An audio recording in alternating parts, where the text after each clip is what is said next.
ಕರ್ನಾಟಕ ತಮಿಳುನಾಡು ನಡುವೆ ಮತ್ತೆ ಕಾವೇರಿ ಕದನ ಏರ್ಪಟ್ಟಿದೆ. ಮೇಕೆದಾಟು ಯೋಜನೆಗೆ ತಮಿಳುನಾಡಿನ ವಿಜಯ್ ಸರ್ಕಾರ ವಿರೋಧ ಮಾಡಿದೆ. ವಿಧಾನಸಭೆಯಲ್ಲಿ ನಿರ್ಣಯವನ್ನೂ ಅಂಗೀಕರಿಸಿದೆ. ತಮಿಳುನಾಡಿನ ಈ ನಡೆಗೆ ರಾಜ್ಯದಲ್ಲಿ ಈಗ ಆಕ್ರೋಶ ವ್ಯಕ್ತವಾಗಿದ್ದು, ಡಿಕೆ ಸರ್ಕಾರ ವಿಜಯ್ ಜೊತೆಗೆ ಮಾತುಕತೆಗೂ ಸಿದ್ಧ ಎಂದಿದೆ. ಕರ್ನಾಟಕ ತಮಿಳುನಾಡು ಮಧ್ಯೆ ಮತ್ತೆ ಕಾವೇರಿ ಕದನ. ಮೇಕೆದಾಟು ಯೋಜನೆ ವಿರುದ್ಧ ತಮಿಳುನಾಡು ನಿರ್ಣಯ.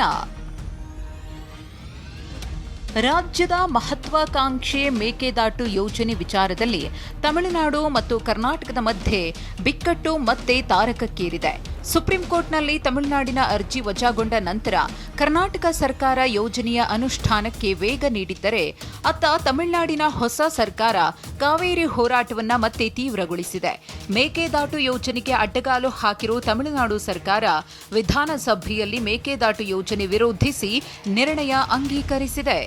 காவிரி நடுவர் மன்றம் 5/2/2007 அன்று அளித்த இறுதி தீர்ப்பையும், மாண்புமிகு உச்சநீதிமன்றம் 16/2/2018 அன்று அளித்த தீர்ப்பையும் மதிக்காமலும், சம்பந்தப்பட்ட படுகை மாநிலங்களின் இசைவை பெறாமலும், ஒன்றிய அரசின் எந்தவித அனுமதியை பெறாமலும் கர்நாடக அரசு தனிச்சையாக காவிரி நதியின் குறுக்கே மேகதாதுவில் அணை கட்ட முயற்சி மேற்கொள்வதை எந்த வகையிலும் ஏற்றுக்கொள்ள முடியாது என்பதால் கர்நாடக அரசின் செயலுக்கு தனது கடும் எதிர்ப்பை இப்பேரவை தெரிவித்துக் கொள்கிறது.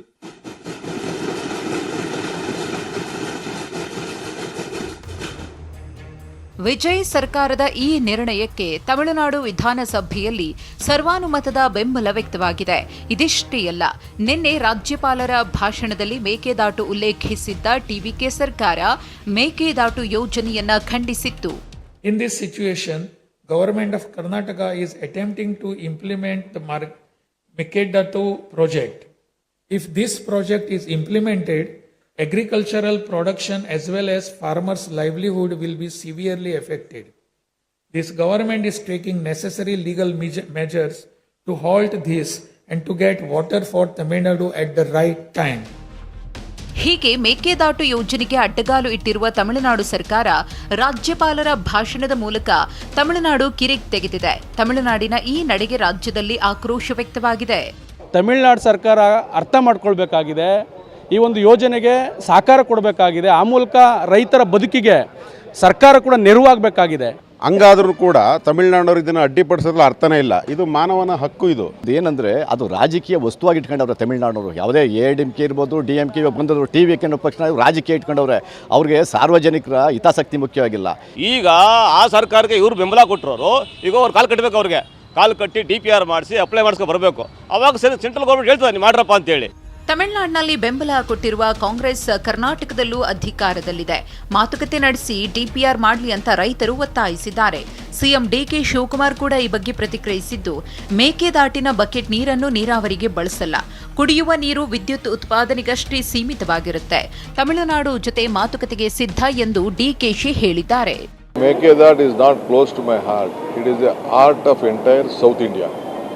Mekedatu is a project which helped Tamil Nadu more than Karnataka. Not even a single TMC of water, bucket of water can be used for irrigation except Bangalore city drinking water.